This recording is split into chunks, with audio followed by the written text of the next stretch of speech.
Welcome to Between Two Chairs, Demystifying Commercial Real Estate, the podcast that brings you the latest insights and trends on the South Florida commercial real estate market, with your hosts, Fernando Arencibia Jr. and Jennifer Woolman. In each episode, we dive into the world of commercial real estate and break down complex concepts to make them accessible for everyone. Whether you're a real estate professional, a curious investor, or just interested in the South Florida market in general, Between Two Chairs is the podcast for you. So pull up a chair and join us.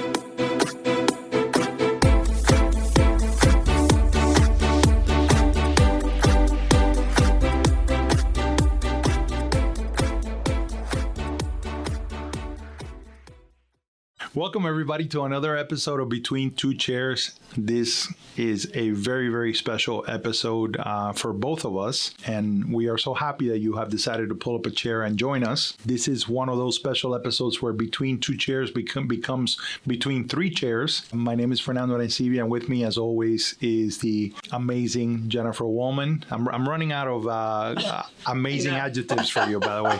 I can tell. Say hi, Jennifer. Hi. So, Jennifer, why don't you introduce our amazing, amazing guest? Yeah, it's special for us because today we're interviewing our dear friend, Jose Maria Serrano, better known to everybody, friends and foe alike, as Chepe. He is no foes. Yeah. No foes. I know he doesn't, but he usually says my friends call me Chepe, and everybody calls him Chepe.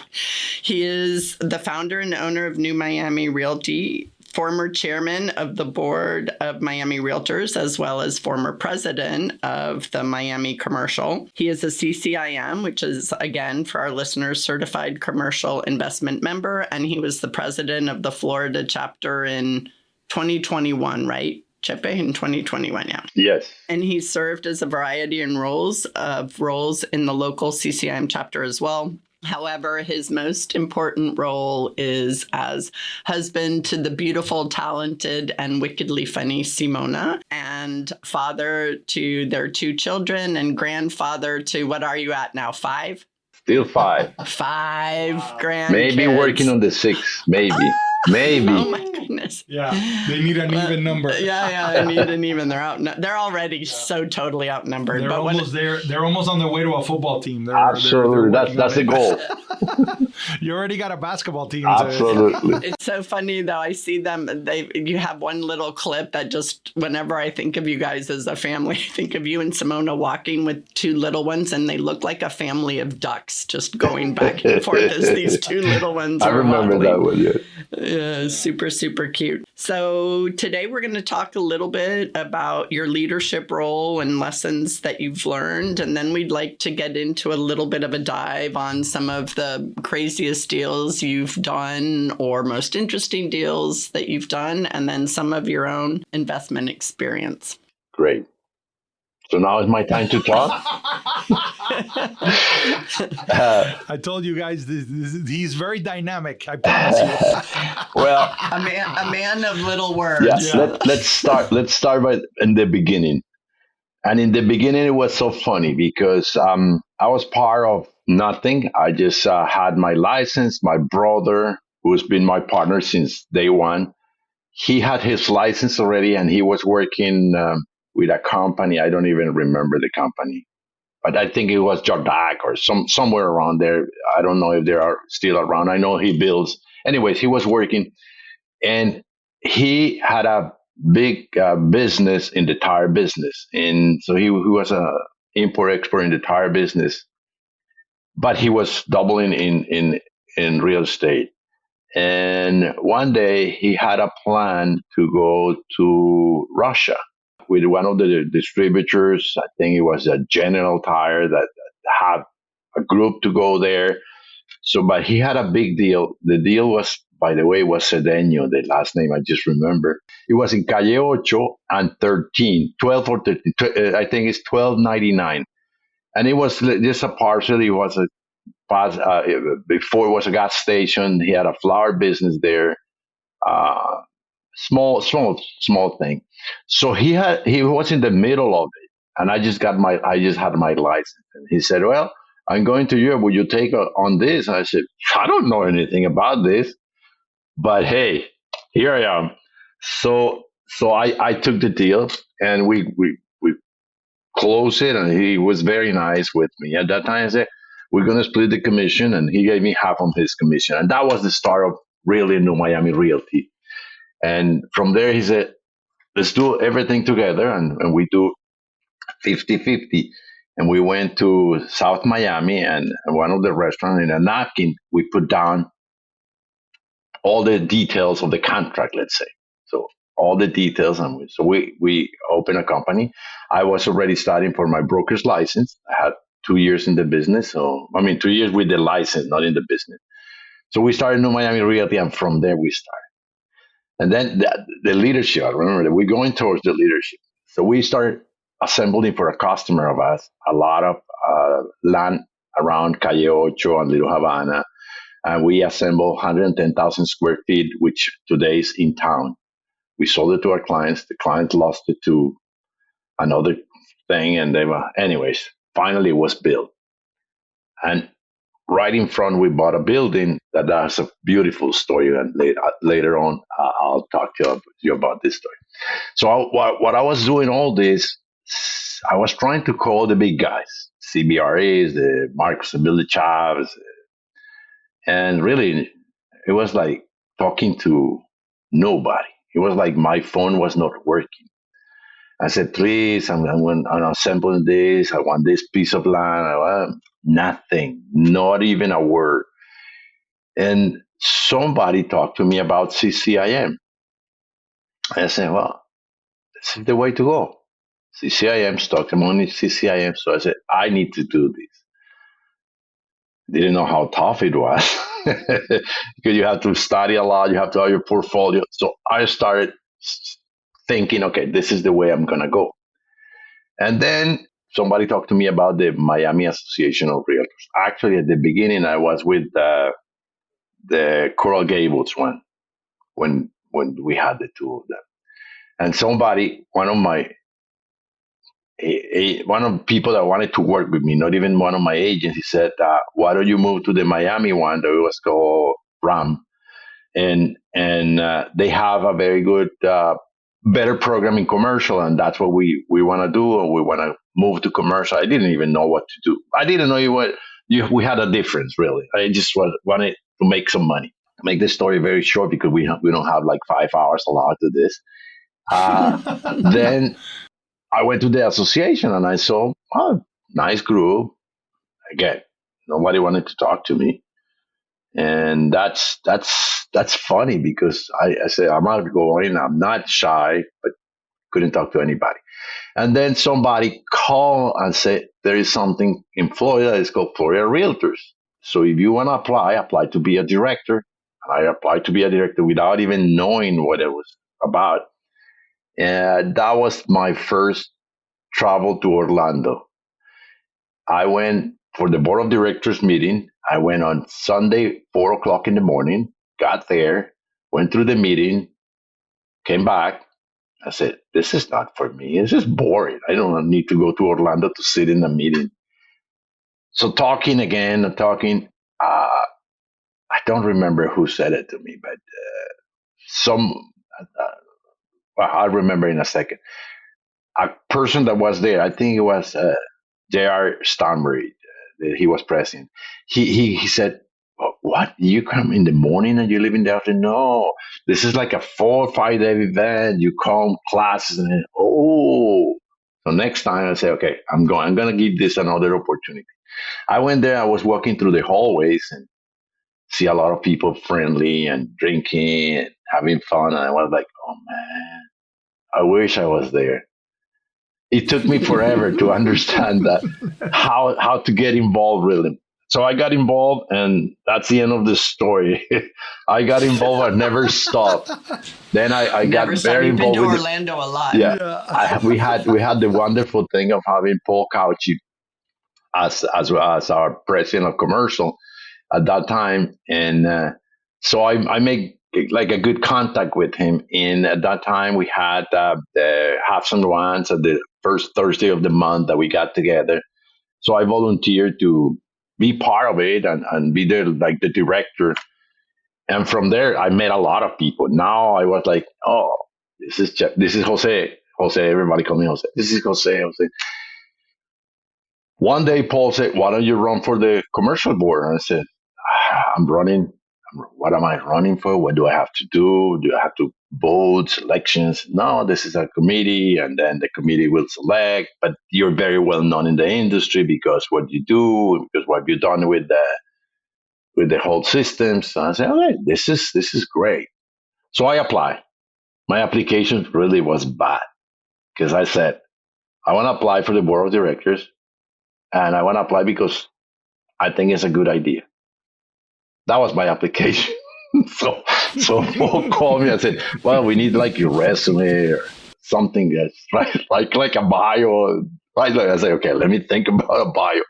So no chat GPT. So I have to go I have to go and write my bio and send it. Anyways, I was elected and I was so happy to be like, oh my God, now I'm part of this. And I started going to everything. I really never stopped going to everything and participating and being not my shy self. I was talking a lot. Sorry to interrupt, but basically this is the lesson that I'm learning from this story. I went in not knowing what I'm doing. Nobody wanted to talk to me. Then everybody wanted to talk to me. And then I went into something else, didn't know what I was doing. Nobody wanted to talk to me. And then everybody wanted to talk to me. And on and so forth. So is that the life lesson That's here? the life lesson. But I tell you more. My wife kept saying, but why you keep going? You're always on the board of you're never like president or president. I see this president elect that they get. I said, I don't know how to do this. I never played the politics in anything, or I don't know how to do this. And one day I got a call saying, would you be interested to be a president? I said, why would I be?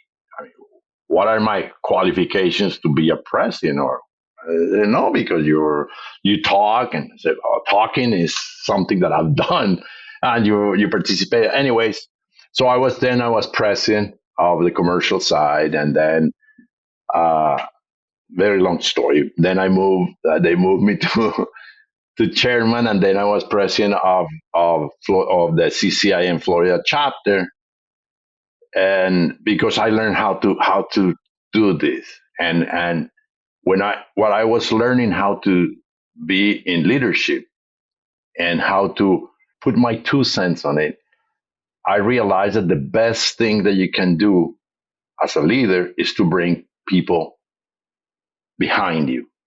So I started talking to a lot of people. Most of you know that I talk to a lot of people. I say, do this, do this, do this.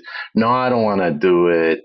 I remember begging one of you, be president, begging. And that person, I'm not going to say who it is.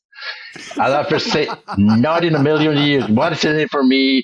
What do I have to do? I don't want to spend the time. I said, but you'll be great because your ideas. Like I said, I'm not going to say who it is. And then the other person, and they're saying, I am going to correct you. There's no way that either of us said what's in it for me. No, it was not what's in it for me. What's in it on the contrary? What's in it? What can I give? Why do I have to do it in the sense that is it something that I can bring to the table? Let's put it that way. And you're good correction, because the other day I made a mistake saying something like that. And then I begged the other one to be part, like for a very long time. Come on, be part of this. No, please be part of this. No. I don't have time. I'm too busy. And both of them are sitting here today, which is, for me, is a very funny story. And I have a lot of people that I have, like, not coach, or just convinced to be part of this, because this is leadership gives you a lot of great connections. And it is all about what you can do with the connections. And I said the other day something that we're here to make money and not friends. And that's not the real truth. We're here to make friends. And through friendships, we're making money, which is the correct way to say it. Once you say, but you cannot forget that our main intention, our main goal in everything that we do in real estate is to be wake up in the morning with nothing and go to bed with one. So move the needle a little bit. And if that's being an entrepreneur. So if you're not moving the needle that way, you're doing it wrong. You put in too much effort to be on leadership and not to be in business. And that could be a big mistake. And believe me, I say this because for a very long time, I was putting more time in leadership than in my business. And I have to thank always my brother who was always there for me saying, don't worry, I'll cover you. But without him, it wouldn't be the tougher one. Now that I understand better, I have to allocate my times to be better in both sides. So not leadership, but it has to be like a balance. So, Chepe, let's talk about something that I think it's very important for people to learn, which is that some people, they get stuck in the idea that I have to know how to do something, I have to learn it, I have to be taught in order for me to actually jump in. And you have always had an entrepreneurial spirit. And part of that spirit is I might not know exactly how to do it, but I will figure it out. I'm going to come at it from, number one, the right intention, which is to do the job well. Number two, I'm going to rely on whatever resources I have at my disposal. I'm going to call, I'm going to find out how to do it, and then I'm going to go ahead and do it. And it seems to me that you've had that throughout your life. Where does that spirit of entrepreneurship, and your brother as well, where does that come from? Where does Chepe create, that sense of, hey, you know what, I'm going to give it a try and move forward? This is a great question because everybody in my family, my immediate family, my brother, my older brother that's in Colombia, my sister, my brother Gabriel that's here with me and me, we have that. We learned it from my dad. My dad was an entrepreneur, 100% entrepreneur. He started his life doing a lot of odd things, and he came from a very small town in Colombia called Zapatoca. And when he came to Bogota, he had to do a lot of things. He had brothers and family that had some money, but he was never happy with anything. He worked for Goodyear for a very long time. Goodyear, the tire company in Colombia, and he was growing very, very fast in Goodyear. He was a very good salesman. Gabriel picked it. I didn't pick that salesmanship. Gabriel is the salesman in my office. I'm more the political guy and do things, but Gabriel is sales. But he had that. And when he was growing very, very fast in Goodyear, they offered him a position as a manager in one of the regions in Colombia, and he didn't speak English. And for that reason, they didn't pick him. So I'm going to say that he got upset in good sense. So I said, you know what? I'm not going to rely on anybody to give me what I need, because I'm not going to let people put like limit on my potential. So if I don't know English, what? I don't know English. I live in Colombia. I don't want English. So from there, one day he decided to open his own office, and he was an entrepreneur all his life. So he really, in my life, really, he never. When I was very little, he worked for Goodyear, but he never worked for anybody. He always worked for himself. So he had the luxury of working for himself, which is when you work for yourself by yourself, you know the beauty of it. No vacation, no money, working 24/7. That's the beauty of it. No health insurance, no job. No health insurance, no job, nothing. It's just wake up in the morning, make something, go at night and say, I did it or I made it. Same thing that next day. But the work ethics, that's what it gets you. That's what you're part of the good thing. You cannot let life beat you. And that's what he always taught us. And we always think that's the seed that was planted on us. That's the real seed. And that's why we are like, we'll learn, we'll do it. Sometimes you're tired and you think, I'm not going to be able to make it this month. But something in your blood tells you, no, you got to go, you got to work out, you got to work. I remember in when we had 2008, 2007, We had a year, 8, I think it was. We had a year with my brother. We had an office. We had employees. We had everything. And a year without making a coin. We didn't close one deal. So we have to go in our savings. It was a very tough time. But I tell you, we were at the office every morning. I remember that they told no Uber at that time. Otherwise, I would have been doing Uber for sure. But everybody said, "Oh, find a job. We have a job. We have a job." So it is that. That's it. Yeah, that was the seed. My dad, I give it to him, and probably that's what the legacy that he left. Amazing. Well, it's a great legacy, and you're such a people person in the sense that not only are you outgoing and your personality makes people feel comfortable with you, but you have an ability to, like, we always talk about connecting the dots in real estate or, the news or whatever, but you have a way to see a person's potential, right? You see people and you're like, oh, they would be good here, or they would be good. And that's, I think, a special talent, because a lot of times, you just tend to give somebody a job or a position that you like personally, or that has a good resume or whatever. But just because they have those two things doesn't mean they're the right person. And you have an innate ability of doing that. I think of all of the people that you've brought on the various boards over the years. And yeah, thank you, because this is a very, very, very important lesson that I learned in my life, is that you see people. You don't see women or sex or minority or whatever it is. You see people, and when you see people, you don't have a problem. You see talent, and you don't expect anything from these people that you see. Like, if I put somebody to do, like, I have trained a lot of people that have better companies than mine, and I love their success. So you don't pick them because they're gonna give you something in return. You pick them because they're the right person at the right time for the job, whatever the job is. I had a guy that was with me 9 years, and he left me last week. 9 years working with me. He left me and when he was leaving, I said, "I wish you the best, because you learn what you had to learn. Now you gotta grow. You gotta grow a little bit more."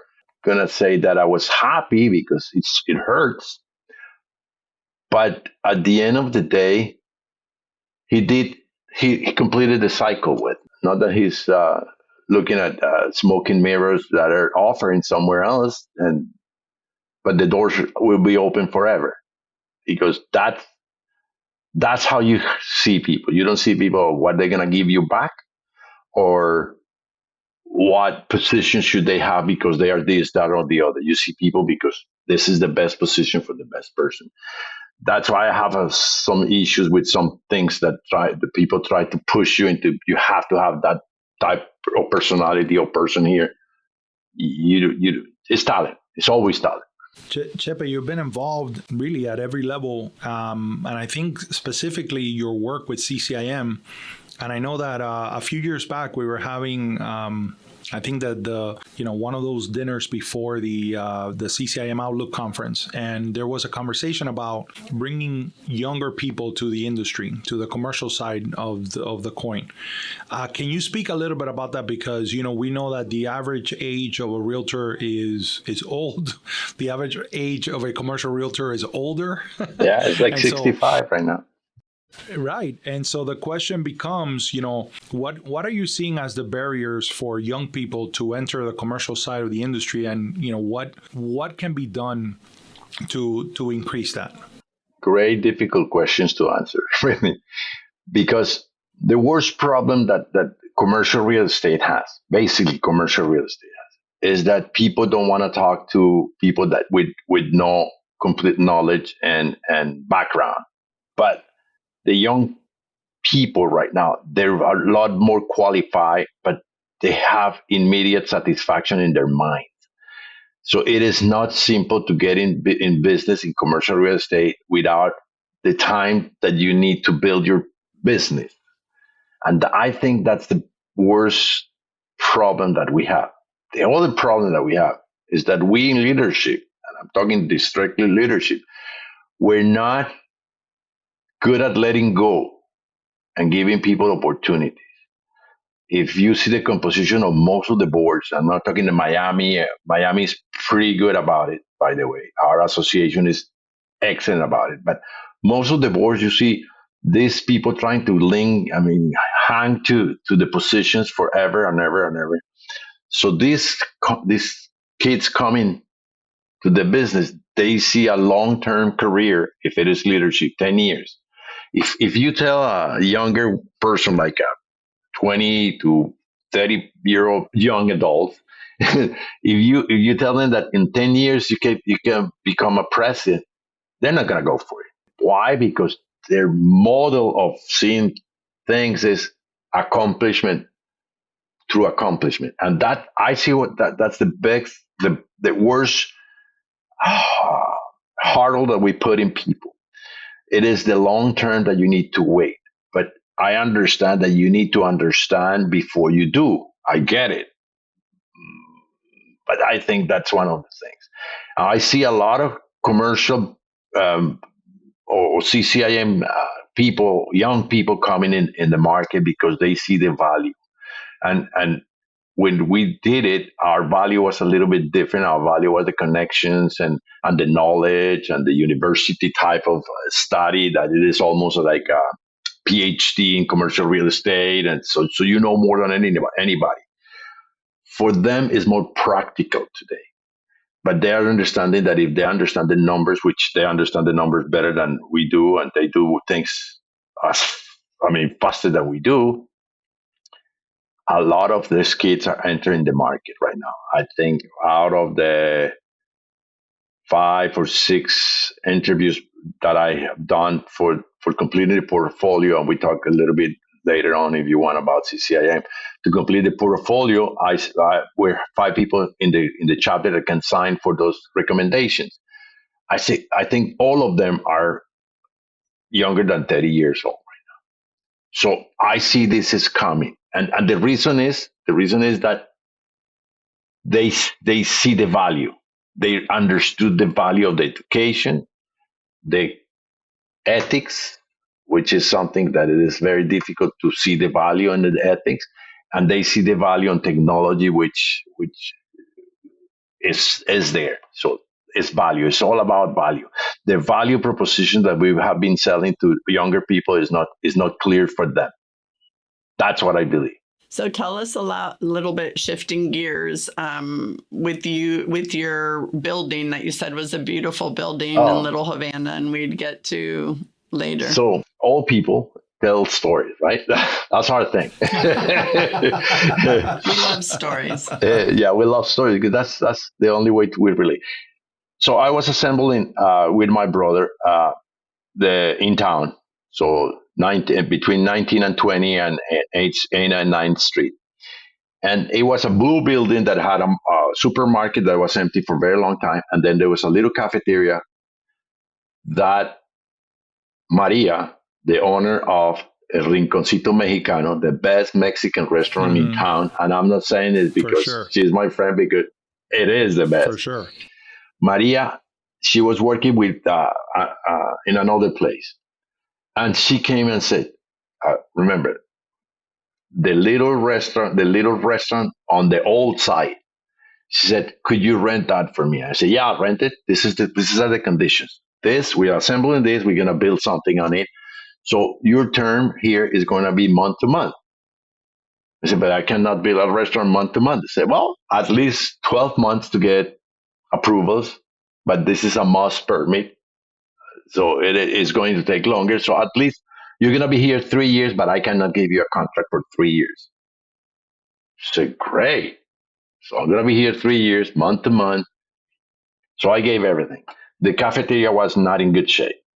She came, cleaned, did it, and she was working there. Then I got offered that building 1910, 19 and 8. I don't remember, 1920, 1928. Something. And it was the building right in front. It was a very nice building. It had a restaurant and a pharmacy. The restaurant was like fish restaurant, so it smelled like fish. And it was, I'm not saying it was the best clean place ever. And the pharmacy had been there forever, and two apartments on top. So when we got offered that, it was a lot of money for us. With my brother, we said, okay, well, we're gonna see how we can buy it. So we bought it. And Maria, when I bought the restaurant, she came to me and said, I want to move there. I want to move there. I said, but I have a contract with the restaurant that they have like 2 or 3 years. I'm going to move there. I hated the person on the restaurant. I couldn't stand that person.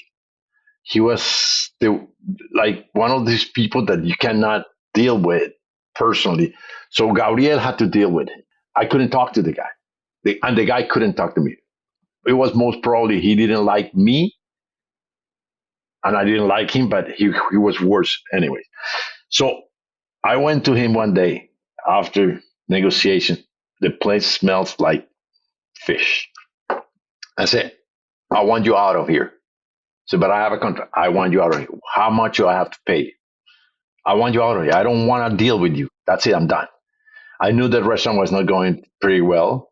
So, and in the meantime, I was also negotiating with the pharmacy just to get them out because the idea was to build our headquarters there.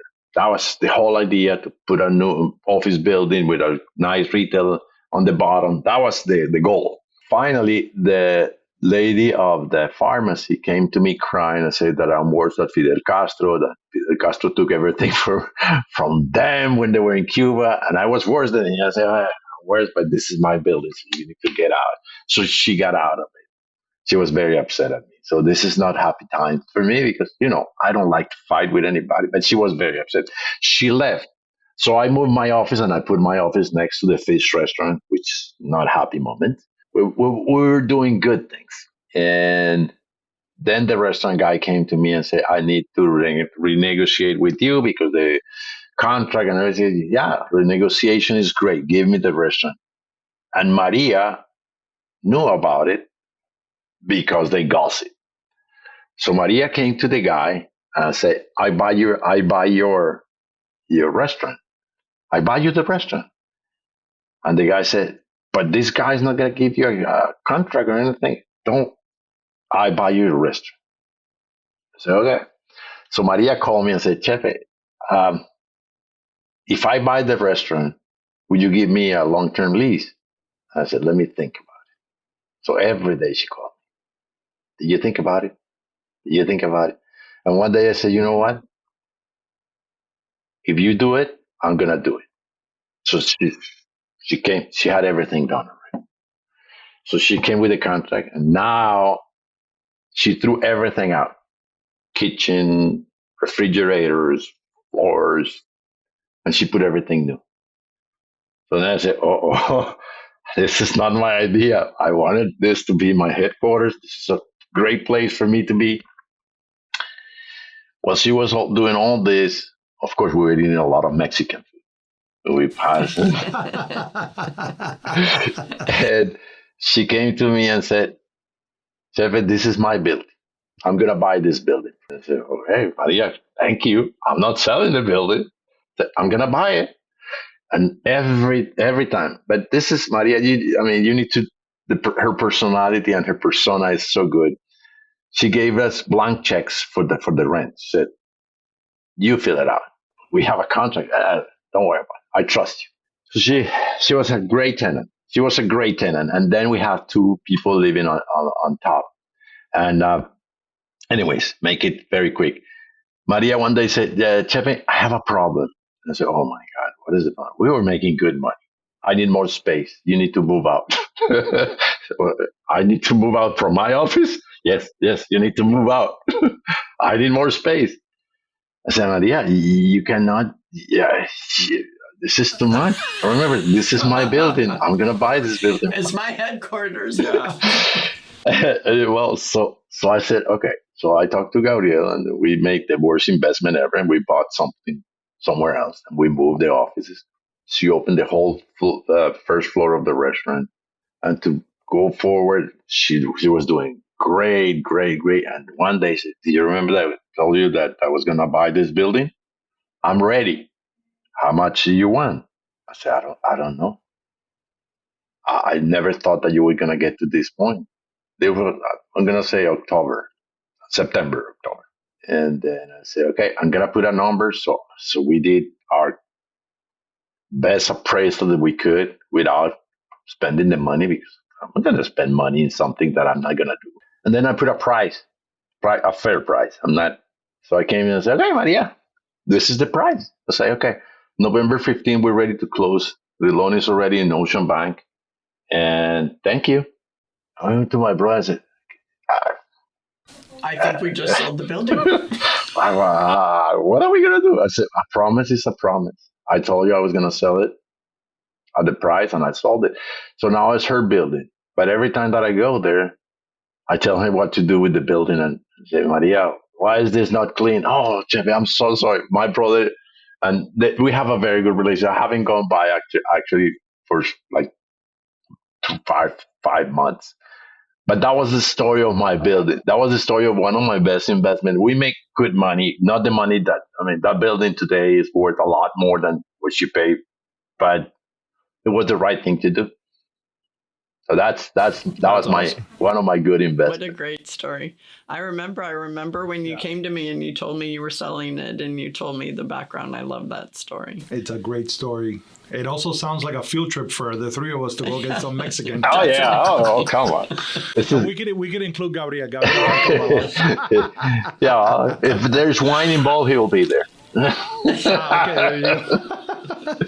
I love it. Yeah, but that was a good story, and I love to tell that story because that's one of the stories that I really feel that not only we make money, we did the right thing, we bought at the right time. We had a very good relations with everybody afterwards, after the two that were the tenants there, and we learned a lot about Calle Ocho. I remember Calle Ocho at that time where the 2000 Southwest 8th Street was a car wash, and behind there was a halfway house for drug addicts. So all the drug addicts came out, and they standed right in front of me. And I had a very old lady, and she always wanted to kiss me. I said, well, you don't need to kiss me. You can say hi without kissing me. I go, it was your girlfriend is right there at the door. So it was a very nice time. I have stories of those streets that, like, every time that I remember. Well, Little Havana and Calle Ocho is filled of those stories. Yeah, it's a very, very special place for sure. How are you seeing, so you guys have always been investors, do you see yourself as an investor first and a broker second, or is it a balancing act? How do you? No, I'm a broker. I do brokerage, and I have some properties, and I analyze a lot of properties for ourselves, but we're brokers. So if I see good opportunities for anybody that's looking, I'm always thinking of the customers first, because that's what gives me money. Investments give me like wealth, but the day-to-day money is my investors and my buyers. I remember we had a receiver that I worked with for a very long time, and we sold a lot of properties. And one of the conditions that he had is that he couldn't buy anything from the listings that he gave me. So I have to sell it to a third party. And today we were talking to him like last week, and today we said, you know what? How many opportunities did we, because of that stupid clause, because it was his clause, and I agree with it. It was not a mandatory clause. And how much money we could have made. But we made money. We sold a lot of properties, but if we would have bought some of those, it'll be a different. But yes, I'm a broker first. That's what I do, brokerage. And my brother is also brokerage. We see money. We see the money on the deal, and not the money on the future. And how do you see the business of commercial brokerage? I mean, I know we're in a very special market. This is a very interesting market, and if you've been involved in commercial real estate, there's no fear on what's happening, because this has been our life since we started. We never had an MLS dictating a commission, or we didn't had a split of commissions already put it in a piece of paper. So for us as commercial brokers, it's the same story. We need to call the realtor. We need to negotiate the commissions. And what I see is that people let other people conquer their fears, and they start listening to too many things. And that's thanks to the podcast. And people talking without thinking. They keep saying things that are not true. That are not true, and they believe that they're true. I have some of my agents come to me and say, now that there's no buyer brokers compensation anymore, what are we going to do? I say, who said that? The business as a business has not changed. That's it. It is a value proposition. It is not just because you're the uncle or the cousin or that you're going to get in the middle of the deal. It's always been like that. If you have a value proposition, you can charge your percentage 10, 15, 20 and split it the way you want, or 5 or 6. That's how the business is. And I see that we're going to become more professionals because we have to. Because now when you're hiring a buyer, you're or the buyer hiring you, you have to. And I always say that we hire and fire them, not they us. You go there and you make your presentation like you're making a listing presentation, and you say, "This is what I'm going to do for you to make a successful transaction." So I don't have fear of that interest rate. I don't have fear of interest rate because people getting used to whatever interest rate is, and they measure cap rates. So yes, there's going to be some adjustment or some things, but we're in Miami. Until the Miami market doesn't saturate, which I don't think is going to saturate soon. Some people telling me that the way real estate is growing in Miami, labor or first responders and teachers, they're not going to be able to pay rents. And I believe in free competition. I believe in supply and demand, and I believe that prices will adjust. Teachers are going to have to be paid more, otherwise they're going to leave. And if they leave, we need to. So what do you do to get talent? How do you hire talent? You don't hire talent just because you pay them the least amount of money and you give them worse conditions. That's what's going to happen, and the market itself is going to grow to be what we have. We are still a city at discount. The other day I saw a report saying that we're one of the high-priced cities in the United States. That's not true. That is not true. You go to the statistic and yes, if you want to live in the one whatever tower in Brickell that it is, of course you're going to pay $1,500 per square foot. Yes, but if you are a normal business person that live in the city, there's still a lot of opportunity. Like I'm searching for a very good friend of mine a house between $650,000 and $700,000. You don't know how hard it is to find one house that does not go in the market and the next day have the contract. This is a guy that I saw the property and they need to move very quickly. So it's cash. When I say cash, it's not, I just put it in numbers. Realtors are the luckiest people ever in the face of earth because they say that since we don't fix pricing, you negotiate your deals. Today, 2% on a $600,000 house. But I said 2% because I'm working a specific deal that they offer 2%, $12,000. Do you have to work for $12,000? Yes, you do have to work for $12,000. A lot, and this means zero. All the work if they don't close. So we're lucky, but we need to risk a lot and we need to put a lot of money. So this is still a great business to be if you see it as a business. Absolutely. Agreed. The success in your life, how much do you attribute to your willingness to take risk? Or maybe the question that I really want to ask is, how are you with handling risk? Do you get anxious? Do you have a lot of tolerance for risk? Great question. Again, you guys, it's like you know me a lot. I don't stress. My brother stresses. My wife stresses. I don't stress. I could be in the worst situation ever, and I'm pretty cool about it. First, in 4 months, I believe in God, and God is not going to leave me hanging. I know that. Second, if the problem is so big that I cannot solve it, why would I worry about it? And if the problem is so small that I can solve it, why do I worry about it? So my stress, like I go to bed and sleep like a baby. I'm not saying that I'm an idiot. On the other side, of course I worry, but I don't stress. I worry. I worry and I do things to fix things. So I don't stress. I fight a lot. I fight a lot. I like to fight. I like to put my position, and I don't give up my position for anything. Even if I'm wrong, I keep fighting for it. But I don't stress. So when you see me fighting, I'm not fighting. I'm just having fun. And I think that's why I laugh all the time. He's stating his wrong position. Yeah. I stay in my wrong position, but I'm okay. No, that's why I almost always have a smile on my face, because I worry very little, very little. Even though in bad times when I had no money, I said, like, something's gotta give. I gotta make something. I haven't lost a lot, so I haven't lost my house or anything. Like, I'm not that risk crazy.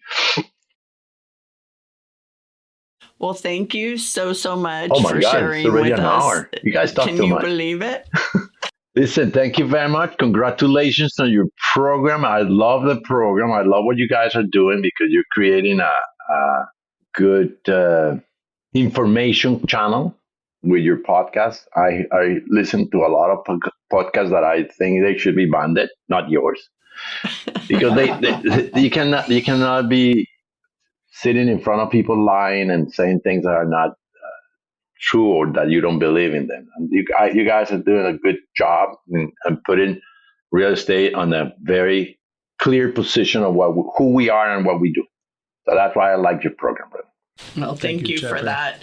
So at the end of every episode, we always do a fun fact. And so this time we talk a lot about small businesses, and we often talk about food, which usually entails pizza. So today is a little bit of a fun fact and a little bit of a shout out. And I'm thinking of this because Michelle Gonzalez graciously brought Mr. O1 Pizza to Pinecrest. So I want to give her a shout out, and then a shout out to Chef Renato Viola, who is the founder and creator of Mr. O1, which, he's came and relocated to Miami Beach, and now he has this beautiful franchise. And in addition to being a franchise, they own several locations, and they have 9 in Miami, in Southeast Florida, I should say, because I always say Miami, but I mean Miami, Broward, and the beaches, since most people think of that as Miami's statistical area.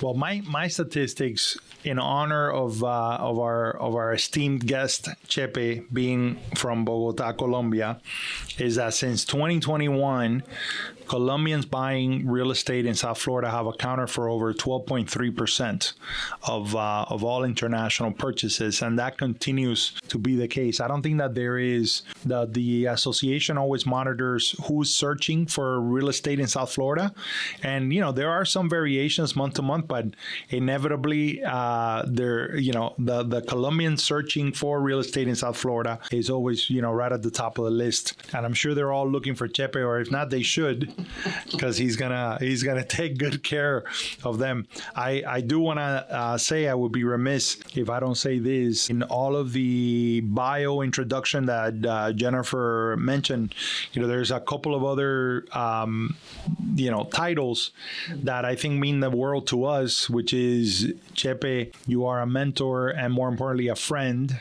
and you have always been that person for us, and we are just so thrilled that you took the time to join us today, and we love you tremendously. Thank you. Let me say something before we leave, because it's very important and very dear to my heart right now. And this is it.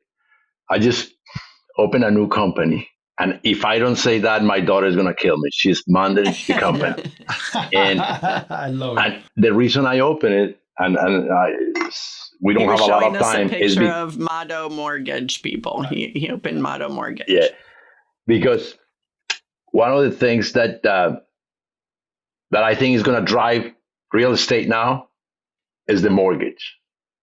If you have a mortgage, you have a viable client. You have a viable buyer. And that's why we started the mortgage company this year. So nice. And your daughter is running it with you? Yes, my daughter is running it with me. That's awesome. Gabriela and I are the investors, and she's running it, and we're doing great. But I have to promote it. Of course you do, and we'll do a tag and a link to it in our show notes. Thank you. It's Moto Mortgage NMR. Family affair. NMR. NMR, like New Miami Realty. Everything is New Miami Realty. Listen, guys, thank you very much. It was a pleasure. And we look forward to lunch. Back to work. Exactly. We look forward to that Mexican lunch. Dale.